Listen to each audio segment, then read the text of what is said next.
Wabarakatuh. Selamat pagi teman-teman semua yang telah hadir pada pagi hari ini. Banyak banget ya yang antusias terkait program jurnal lulus cepat jalur jurnal itu sendiri. Nah, sebelumnya aku juga mengucapkan terima kasih sebesar-besarnya kepada Almaki Publisher yang telah memberikan saya kesempatan untuk sedikit sharing-sharing dan berdiskusi dengan teman-teman semua pada pagi hari ini, tentunya tentang jurnal dan publikasi itu sendiri. Boleh di-share screen? Nah, ini judulnya menarik nih, skripsi ala Gen Z. Soalnya biasanya Gen Z itu kan banyak banget inovasinya ya. Makanya aku highlight dengan judulnya tips skripsi ala Gen Z. Karena Gen Z sendiri itu banyak inovasinya. Jadi memang pengen hal-hal yang kayak nggak perlu susah-susah lah. Skripsian yang 100 halaman, berhalam-halaman lah. Jadi lebih mudah kan itu dengan jurnal yang biasanya jurnal itu nggak perlu banyak-banyak halaman karena biasanya maksimal itu cuma 25 halaman. Skripsi cuma 25 halaman itu kan sangat-sangat efisien, bukan efisien juga sih, lebih kayak simple dan sat-sat lah pokoknya. Oke, nanti kita akan bahas lebih lanjut ya. Next. Nah, tadi udah diperkenalkan, jadi aku mau memperkenalkan diri lagi ya. Jadi aku juga dulu di kampus itu sebagai presiden SEUC, yaitu organisasi think tank yang dimana juga mendalami tentang kepenulisan jurnal ilmiah. Jadi sedari aku semester 1 itu aku udah gabung di organisasi think tank tersebut yang dimana juga sering banget nulis-nulis jurnal dan publish jurnal. Nah, sedari itu aku kembangkan dari semester 1 untuk semester akhir agar nantinya aku bisa lulus dengan sangat mudah melalui jurnal itu sendiri. Seperti itu. Next. Nah, nanti kita akan bahas-bahas tentang what is tugas akhir, metode penelitian juga, bagaimana cara simpul dan sidang, dan juga kesimpulan. Oke, boleh next. Nah, apa sih itu skripsi? Skripsi itu merupakan wujud dari karya tulis ilmiah, merupakan tugas akhir yang harus dikerjakan dan diselesaikan oleh mahasiswa akhir untuk memperoleh gelar sarjana. Nah, tujuan tugas akhir adalah mahasiswa itu bisa mengembangkan ilmu pengetahuan yang diperoleh selama perkuliahan itu sendiri, baik itu teori, studi kasus, dan sebagainya itu diimplementasikan di tugas akhir itu sendiri yang bisa berwujud sebagai karya tulis ilmiah. Oke, boleh next. Nah, terus gimana dong kalau misalnya kita lulus tanpa skripsi? Karena kan tadi tujuan tujuan tugas akhir adalah mahasiswa itu bisa mengembangkan ilmu pengetahuan yang diperoleh selama perkuliahan nih. Kan ada banyak nih cara kita mengembangkannya, baik itu dengan jurnal, oh boleh next. Kita bisa mengembangkannya nih bukan hanya dengan skripsi aja yang berhalang-halangan. Boleh next. Nah, yang tadi aku bilang, kalau misalnya kita lulus tanpa skripsi, kira-kira apa nih yang bisanya bisa dikonversi ke skripsi itu sendiri? Ini sebenarnya di kampus aku kayak gini ya. Jadi kalau misalnya kampus teman-teman kalian itu bisa dipertanyakan ke prodinya masing-masing terlebih dahulu, apakah bisa konversi tugas akhir selain skripsi itu sendiri.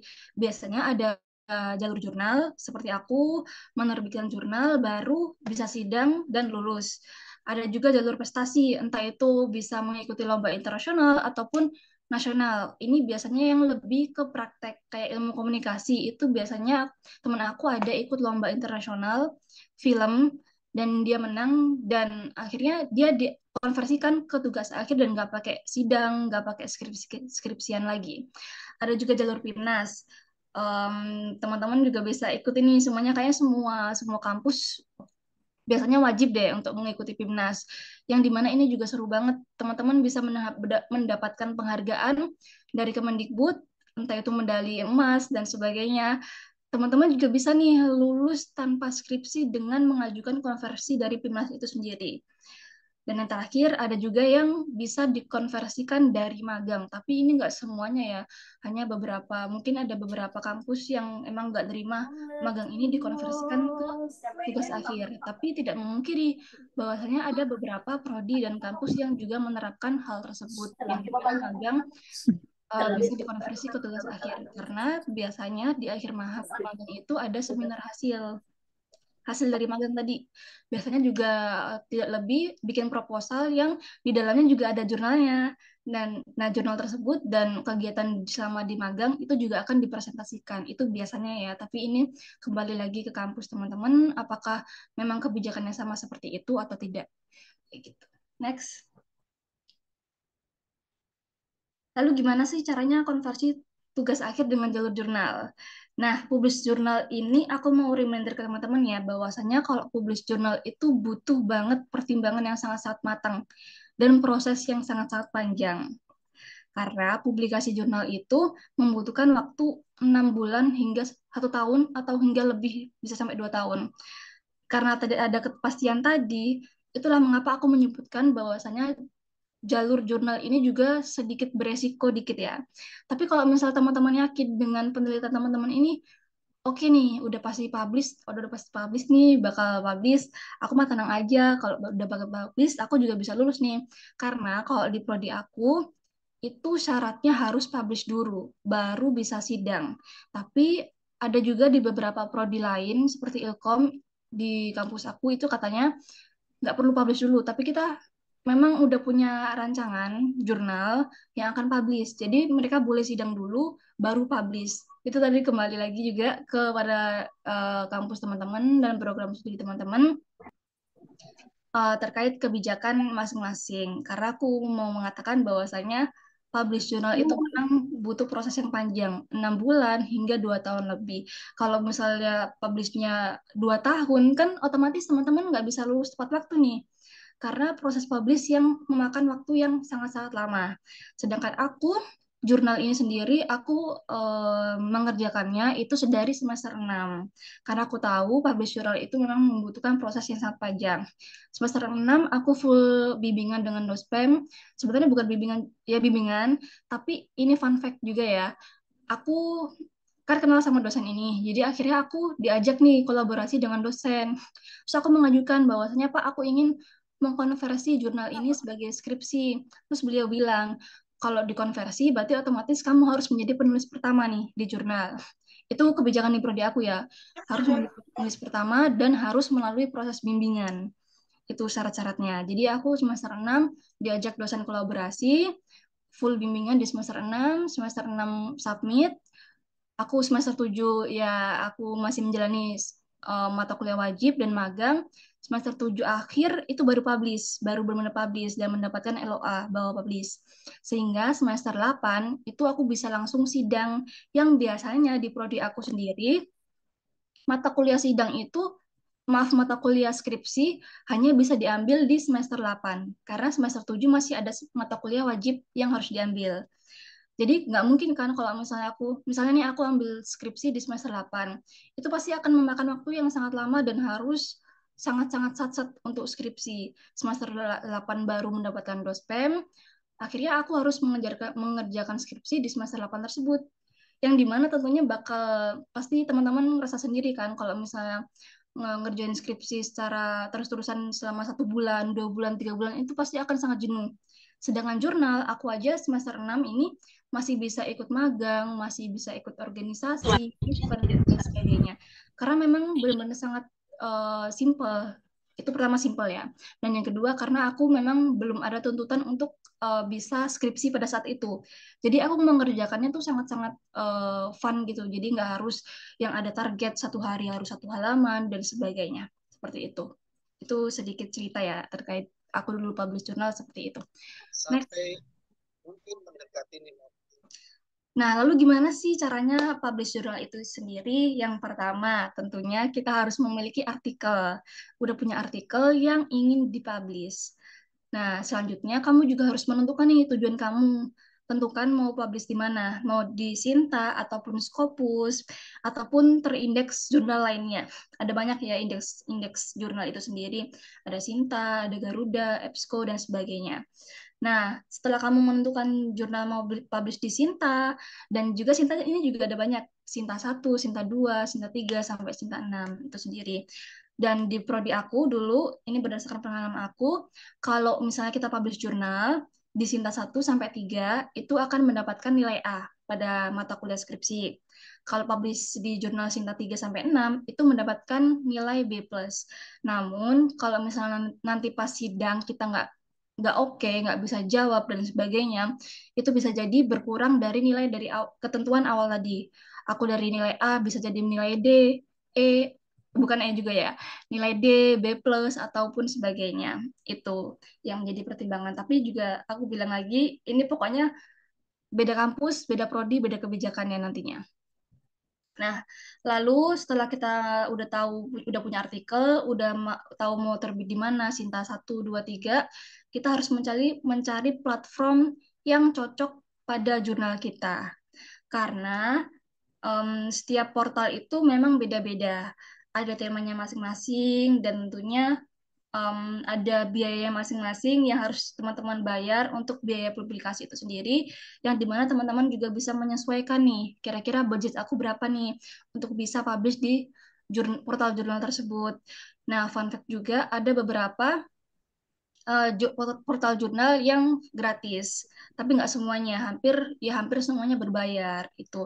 Tapi teman-teman nggak usah takut karena sebenarnya teman-teman bisa mengajukan reward nih ke Mawa nantinya. Kalau aku Sinta 3 kemarin dapat award dapat diajukan dan mendapatkan ganti dari kampus. eh, Kalau aku Sinta 3 500.000 kan biaya publikasi. Nah, lalu aku ajukan ke Mawa dan mendapatkan biaya ganti sebanyak 250.000. Jadi kan seenggaknya lumayan nih, dapat setengahnya lah dari biaya publikasi tadi.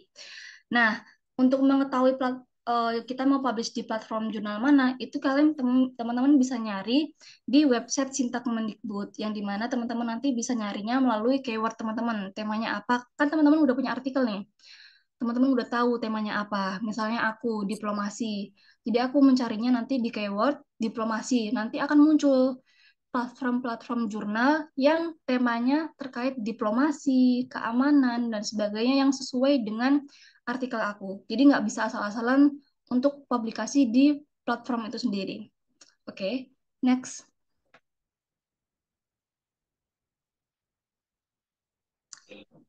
Nah, tadi kan aku bilang tuh, kita harus menyesuaikan em, platform yang sesuai dengan tema kita.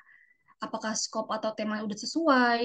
Nah, ini kayak punya aku itu di JWPUMY itu skopnya atau temanya itu terkait diplomasi, global governance, demokrasi, dan culture studies, dan sebagainya. Jadi kalau misalnya teman-teman di luar dari tema ini, misalnya kesehatan, submit di portal ini tentunya akan ditolak pada awal. Jadi makanya aku bilang, teman-teman harus menyesuaikan tema. Itu paling penting, hal pertama yang paling penting yang perlu diperhatikan ketika mau publish jurnal di sebuah portal. Kayak gitu ya teman-teman. Jadi harus mengecek kesesuaian itu sendiri. Tema yang paling penting. Next, setelah tema itu teman-teman, ini hal kedua yang juga sangat-sangat paling penting yang menentukan artikel teman-teman itu bakal diterima di portal tersebut. Sesuaikan dengan template dan baca ketentuan portal jurnal tersebut, seperti maksimal beberapa halaman, menggunakan Mendeley, dan sebagainya. Karena kalau misalnya teman-teman nggak sesuai dengan template-nya, itu benar-benar pertama kali review itu langsung ditolak dan dikembalikan. Nah, itu yang paling penting di luar dari penelitian teman itu bagus apa enggak. Bagus, maksud aku bagusnya ini kan penelitian dianggap bagus ketika memiliki urgensi penelitian. Nah, itu di luar dari itu, ini hal kedua yang paling penting yang menentukan jurnal teman-teman itu bakal publish di portal tersebut. Template, kesesuaian peraturan dari portal tersebut seperti maksimal halaman, pakai Mendeley apa enggak, dan kerapihan teman-teman untuk menyesuaikan template itu sendiri. Next.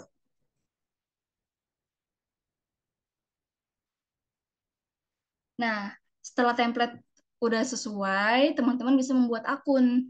Setelah buat akun, teman-teman bisa submit dan bisa tunggu informasi selanjutnya. Nah, kalau misalnya teman-teman pengennya cepet, bukan cepet juga sih sebenarnya, karena sebenarnya portal jurnal itu kan teman-teman harus tahu nih, pas pada saat pertama screening portal jurnal, itu kan pasti teman-teman melihat ke archive. Dan di archive itu ada beberapa kali publikasi. Biasanya portal jurnal itu publikasi umumnya itu 1 tahun 2 kali. dan di bulan-bulan tertentu. Teman-teman harus tahu nih, portal tersebut terbitnya di bulan apa aja. Kalau aku dulu Juli sama Desember. Nah, karena aku dulu kerjanya di semester 6 di Februari, jadi aku nggak bisa nih ngejar di yang Juli. Akhirnya aku memutuskan untuk publish yang di Desember. Aku bisa submitnya 5 bulan sebelum Desember. Jadi aku harus bisa submit sebelum 5 bulan. Karena memang prosesnya seperti itu. Nggak bisa teman-teman submit di Desember itu juga langsung diterbit di Desember itu juga. Jadi memang butuh proses yang panjang dan review yang sangat-sangat lama itu juga. Itu. Nah, mungkin kalau teman-teman kayak buru-buru atau menanyakan kepastian diterima apa enggak, itu teman-teman juga bisa menanyakan ke PIC yang tertera di portal tersebut, di website tersebut. Nah, kalau aku dulu juga kan, aku juga deg-degan ya, terbit apa, maksudnya publish apa enggak, karena kan publikasi ini akan menentukan kelulusan aku di kedepannya. Kalau misalnya nggak publish, aku bisa langsung pindah nih ke portal jurnal yang lainnya, yang kiranya aku bisa publish gitu kan. Nah, teman-teman bisa menanyakan ke PSC yang tertera di website itu sendiri. Nah, juga informasi buat teman-teman, nggak semua platform yang berbayar, ini kan aku berbayar nih 500.000, nggak semua platform yang berbayar itu teman-teman bakal diterima di portal tersebut. Karena ya tadi menentukan template teman-teman apakah sesuai, temanya apakah sesuai, selanjutnya baru terkait urgensi dari penelitian teman-teman sendiri. Kayak gitu. Next. Nah, terus kalau misalnya teman-teman ini aku sedikit kayak ngasih ngasih sedikit sharing-sharing dan diskusi ya nanti teman-teman terkait sebuah penelitian. Bagaimana sih cara melakukan penelitian? Apa sih langkah awal yang harus dilakukan untuk meneliti ataupun bikin jurnal, bikin skripsi dan sebagainya? Yang pertama tentunya tentukan topik itu sendiri. Dan yang kedua baru identifikasi permasalahan. Nah, yang ketiga, baru menentukan hipotesis dari permasalahan tersebut. Baru yang keempat, kita bisa menyusun dari tiga hal tersebut, topik, permasalahan, hipotesis, itu menjadi outline. Kalau outline biasanya dalam skripsi itu tentunya bab satu skripsi ya, ada introduction, rumusan masalah, metode penelitian, dan sebagainya. Itu langkah-langkah awal yang harus teman-teman perhatikan untuk memulai sebuah penelitian itu sendiri. Next. Nah, terus sistematika penelitian itu seperti apa sih? Ini yang tadi aku juga sebutkan. Ini perbedaan skripsi dan juga jurnal. Nah, yang di sebelah kiri itu jurnal dan di sebelah kanan itu skripsi. Sebenarnya skripsi dan jurnal itu sama-sama penelitian. Jadi kalau misalnya teman-teman kayak aku tertarik nih untuk konversi jurnal biar aku nggak skripsian. Sebenarnya itu sama aja. Teman-teman akan melakukan sebuah penelitian. Cuma perbedaannya tadi, kalau skripsi bisa 50 halaman lebih, kalau jurnal itu biasanya maksimal cuma 25 halaman. Lebih singkat, padat, dan ya harus bagus juga sih sebenarnya. Karena kan tadi mempertimbangkan kita bakal publish nggak ya di portal tersebut itu.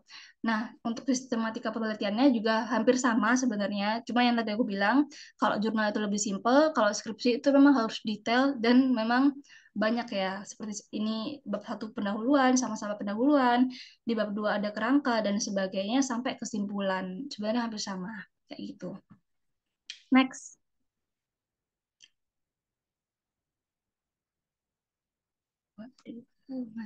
Nah, terus aku mau kasih em, apa apa ya ini lebih kayak tips ya, tips kepada teman-teman.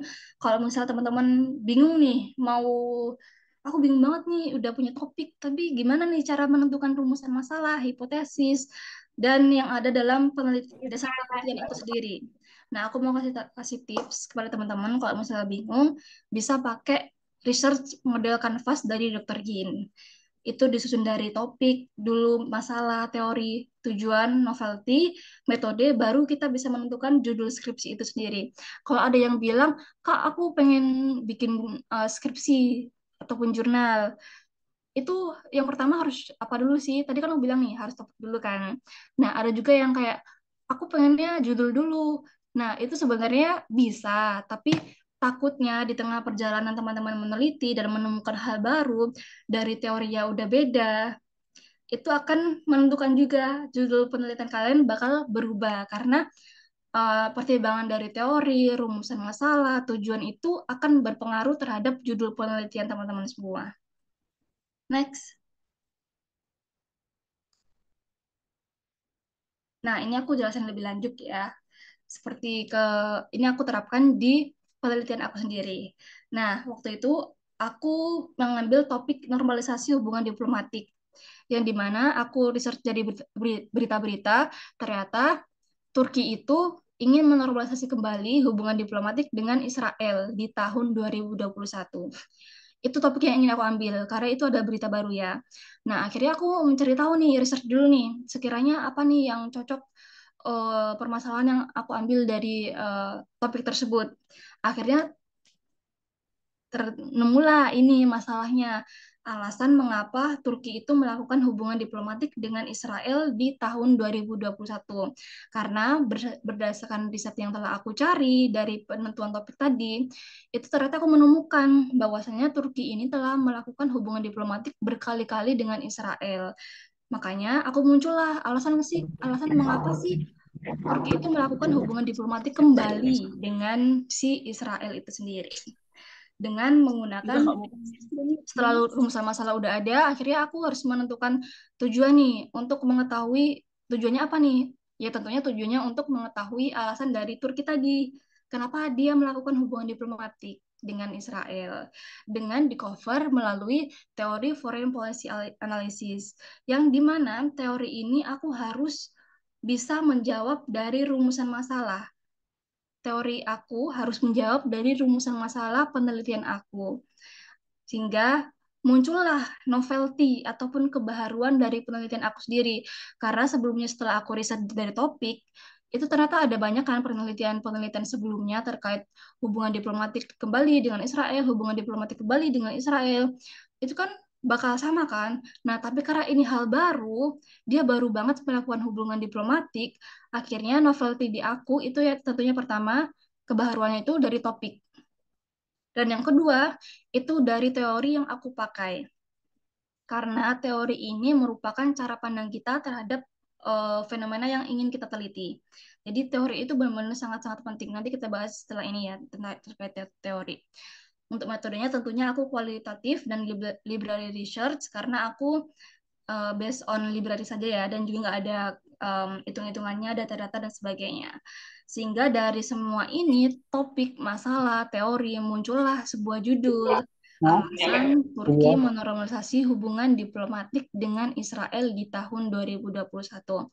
Ini merupakan tips mudah, kalau mau aku mudah ya, karena bisa kita gambarkan di dalam tabel-tabel ini untuk sebuah landasan penelitian kita menggunakan research model Canvas itu sendiri, biar nggak bingung kemana-mana gitu. Akhirnya muncullah tips ini, bukan tips sih, lebih kayak metode lah ya, metode terbaru dari Dr. Gini itu sendiri.